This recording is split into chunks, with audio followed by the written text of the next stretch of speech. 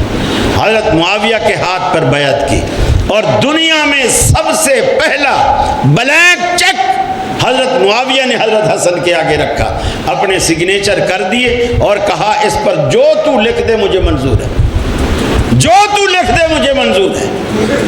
حضرت حسین نے جو لکھا انہوں نے ادا کیا۔ پھر حضرت حسن نے بیعت کرنے کے بعد اپنے چھوٹے بھائی حضرت حسین سے کہا، حسین اٹھو، ھذا امامی، یہ میرا امام ہے، تو بھی اسے اپنا امام مان۔ حضرت حسن نے خود بھی بیعت کی اور اپنے چھوٹے بھائی حسن سے بھی بیعت کر لی۔ کن کی؟ حضرت معاویہ کی۔ اب جس کی نام لیتے ہو، حضرت حسن کا، حضرت حسین کا نام لیتے ہو، اور پھر یہ تو بتاؤ انہوں نے نعوذ باللہ ایک جہنمی کے ہاتھ میں اپنا ہاتھ دے دیا۔ کچھ تو سوچو، انصاف کرو، خدا کا خوف کرو۔ یہ ایسے بس پتہ نہیں کس کس کو سن کے سوشل میڈیا سے ایسی ایسی باتیں الٹی سیدھی اٹھا کے بس اپنا اب دیکھیں، اتنی ساری بات کرنے کے بعد بھی ان کی سمجھ میں کچھ بھی نہیں آیا ہوگا۔ کل یہاں درس رکھ رہے ہو، یہ سوال پھر کل آئے گا، یعنی ایک چسکا ہے پڑا ہوا، یعنی وہی جس طرح خوارج کردار ادا کرتے تھے نا کہ مسلمانوں کو ایک نہیں ہونے دینا، لڑا کے رکھنا ہے، یہ کام آج یہ لوگ کر رہے ہیں۔ اللہ انہیں ہدایت۔ جی، تقدیر کے معاملے میں رہنمائی فرمائیے۔ سوال پورا لکھا کریں نا، تقدیر کے معاملے میں آپ کو رہنمائی کیا چاہیے، اشکال کیا ہے، آپ اشکال بتائیں، یہ سوال دوبارہ کریں، اشکال بتائیں کہ آپ کو تقدیر میں شک کیا ہے، تاکہ میں اسی پوائنٹ کو کھولوں اور اسی کو سمجھاؤں۔ نفلی نماز جو نبی کریم صلی اللہ علیہ وسلم سے ثابت ہے وہی پڑھ سکتے ہیں یا اس کے علاوہ بھی پڑھ سکتے ہیں؟ اس کے علاوہ پڑھ سکتے ہیں لیکن اسے آپ سنت نہیں کہہ سکتے۔ سنت کی نیت سے جب بھی پڑھیں گے اتنی ہی پڑھیں گے جتنی اللہ کے رسول سے ثابت ہے۔ باقی نفل ہیں اسے سنت نہیں سمجھیں گے۔ آپ ایسا سمجھیں میں جوان ہوں، میں ابھی پڑھ سکتا ہوں، میں تو 40 بھی پڑھ سکتا ہوں، ٹھیک ہے جی آپ پڑھتے رہیں۔ اور اگر آپ کرسی پہ بیٹھ گئے ہیں تو پھر تو ظاہر بات ہے، پھر تو 8 بھی آپ کے لیے بھاری رہیں گے۔ اگر شادی کے بعد رضاعت ثابت ہو اور اسی عورت سے اولاد بھی ہو تو اس عورت کے لیے کیا حکم ہے؟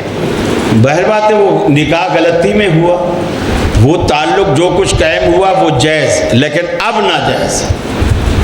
جب معلوم ہو گیا کہ یہ میری بہن ہے تو پھر تو تعلق آگے جو کچھ ہوا، جیسے روزے میں ایک آدمی پراٹھا کھا رہا ہے، ایک کھا گیا، 2 کھا گیا، تیسرا شروع کیا تھا کہ اسے یاد آیا کہ یار میرا تو روزہ تھا۔ اب وہ جو 2.5 پراٹھے کھا یا 2 پراٹھے پورے کھائے بیٹھا ہے وہ اسے معاف، لیکن اب ایک نوالا بھی کھائے گا تو روزہ ختم۔ تو وہ جو لا علمی میں ہوا، اللہ لا یؤاخذکم اللہ باللغو فی، جس طرح بھول چوک میں اور لغویات جو ہمارے ہاں عادتاً کوئی قسم کھا لیتا ہے اس کی کوئی گرفت نہیں، کوئی پکڑ نہیں۔ صحیح مسلم کے مطابق مغفرت ابو بکر نے، مغفرت کیا ہے؟ حضرت ابو بکر نے جاگیر فدق دینے سے انکار کیا تو سیدہ فاطمہ ناراض ہو گئی، وفات تک ناراض رہی۔ اصل میں باتوں کو گھمایا جاتا ہے، باتوں کو گھمایا جاتا ہے۔ گھمایا یہ جاتا ہے جب حضرت فاطمہ رضی اللہ تعالیٰ عنہ باغ فدق جو رسول اللہ صلی اللہ علیہ وسلم کو ملا تھا اس ترکے میں سے اپنا حصہ لینے گئی تو حضرت ابوبکر صدیق نے آپ کو آپ کے والد گرامی کی حدیث سنا دی کہ اللہ کے رسول نے فرمایا تھا ہم جو کچھ چھوڑ جاتے ہیں وہ صدقہ ہوتا ہے، انبیاء کا مال اصل علم ہے، یہ جو روپیہ پیسہ ہے یہ ہمارا وراثت نہیں ہوتی، یہ اللہ کے نام میں وقف ہی رہے گا، باقی آپ جس طرح اللہ کے رسول کے زمانے میں فائدہ اٹھاتے تھے وہ آپ اٹھاتے رہے۔ اب اس کے بعد جو الفاظ ہیں کہ حضرت فاطمہ ناراض ہو کے گئیں اور ساری زندگی ان سے بات نہیں کی، یہ ایسا زومانی جملہ ہے، اس کا مطلب کیا ہے؟ حدیث کا مطلب یہ ہے کہ حضرت فاطمہ کو یہ بات ایسی سمجھ آ گئی کہ ساری زندگی دوبارہ اس مسئلے پر بات ہی نہیں کی۔ صدیق اکبر کے حدیث پیش کرنے پر سیدہ فاطمہ کو ایسی سمجھ آ گئی کہ ساری زندگی انہوں نے دوبارہ اس مسئلے پر کبھی بات نہیں کی۔ اب انہوں نے کیا جی ساری زندگی ان سے بات چیت ہی چھوڑ دی، اتنی ناراض ہو کے گئی، اور پھر یہ کہنے کے بعد فوراً کہتے ہیں اللہ کے رسول نے کہا تھا فاطمہ میرے جگر کا ٹکڑا ہے، جس نے اسے دکھایا اس نے مجھے دکھایا۔ ابو بکر نے دیکھو فاطمہ کو رلایا، تو یہ تو سمجھو نبی کو رلایا، اور جس نے نبی کو رلایا نعوذ باللہ وہ جنت میں کیسے جا سکتا ہے، جس نے نبی کو رلایا۔ اب یہ جو حدیث ہے نا فاطمہ میرے جگر کا ٹکڑا ہے، جس نے اسے دکھایا اس نے مجھے دکھایا، یقین مانیے اتنے ظلم کی بات ہے کہ کہاں کی کوڑی کہاں فٹ کی جاتی ہے۔ آپ نے یہ بات ابو بکر صدیق کے لیے نہیں کہی تھی، یہ بات حضرت علی کے لیے کہی تھی۔ جس دن سیدہ فاطمہ روتی ہوئی اپنے ابا کے پاس آئی کہ آپ اپنے چچا کے بیٹے کو سمجھاؤ، وہ ابو جہل کی بیٹی کے ساتھ شادی کرنا چاہتا ہے، جیسے ہمارے ہاں بھی سوکن کو نہیں پسند کیا جاتا، حضرت فاطمہ بھی آئیں شکایت لگانے۔ اس وقت حدیث میں آتا ہے رسول اللہ صلی اللہ علیہ وسلم کے کندھے پر جو چادر تھی اسے سنبھالا بھی نہیں، پیچھے گھسٹتی بھی جا رہی ہے، اور آپ نے جا کر حضرت علی سے کہا علی اگر تجھے ابو جہل کی بیٹی سے شادی کرنی ہے نا میری فاطمہ کو طلاق دے۔ اس لیے کہ رسول اللہ کی بیٹی اور عدو اللہ کی بیٹی جمع نہیں ہو سکتی، اور جس نے فاطمہ کو دکھایا اس نے مجھے دکھایا۔ فاطمہ میرے جگر کا ٹکڑا ہے، اس بات کو چھپایا جاتا، اس کو ظاہر نہیں کیا جاتا، اور فٹ کہاں کر رہے ہیں؟ جہاں جس کا کوئی قصور ہی نہیں، وہاں اس بات کو فٹ کیا جا رہا ہے۔ یہ غلط بات ہے۔ بات صحیح یہی ہے کہ ان کی سمجھ میں یہ بات اتنی آ گئی کہ دوبارہ اس مسئلے پر بات ہی نہیں کی۔ اچھا مجھے بتائیے، ورثے میں حق صرف بیٹی کا ہوتا ہے یا بیویوں کا بھی ہوتا ہے؟ بیوی کا بھی ہوتا ہے نا۔ بیویوں میں سے کیوں کوئی عورت نہیں آئی مانگنے کے لیے؟ ابوبکر صدیق کی اپنی بیٹی بھی تو تھی نا، عائشہ، اور ابا خلیفہ ہے، کتنی آسانی کی بات تھی۔ ابا خلیفہ ہے اور وہ بیوی ہے رسول اللہ کی، وہ کیوں نہیں آئی کہ ابا جی میرا بھی تو حق نکلتا ہے، فاطمہ کا بھی دے دو، میرا بھی دے دو؟ اس لیے کہ ان کو معلوم تھا۔ پھر جب حضرت علی کی خلافت آ گئی، اس وقت باغ فدق حضرت علی نے کیوں نہیں تقسیم کر دیا؟ اہل بیت تو اس وقت بھی موجود تھے نا، حضرت علی نے کیوں نہیں تقسیم کیا؟ اپنی خلافت میں کیوں نہیں تقسیم کیا؟ یہ ساری الزام تراشیاں۔ بس السلام علیکم ورحمۃ اللہ۔